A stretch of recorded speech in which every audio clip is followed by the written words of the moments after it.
अब जो हो सो हो, हम पीछे नहीं हट सकते भाई।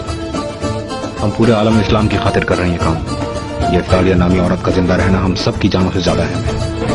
मोहतरम खुदा दरगाह का तकद्दुस इस्तेमाल ना करें, जुल्म है, ये गुनाह है। इस औरत को यहाँ से निकालना है दरवेश। फिक्र न करें भाई, सिर्फ इसी को नहीं, आप सबको यहाँ से निकाल दें।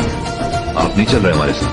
हमें हाथ लगाने की जसारत नहीं कर सकते भाई, हमारी फिक्र ना करें। तुमने कहा था जिंदान में एक मुसलमान कैदी भी मौजूद है।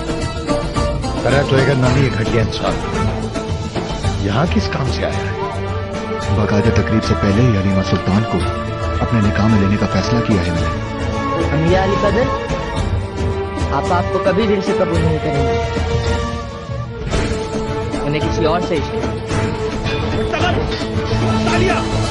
Hasan'dan çıktık yola, iskan ettik şaldalara biz. Çolak çölü geniş vurdu, atlar ile kervan ile düştük gurbet ellerine biz. Bölük bölük göçler ile, atlar ile kervan ile düştük gurbet ellerine.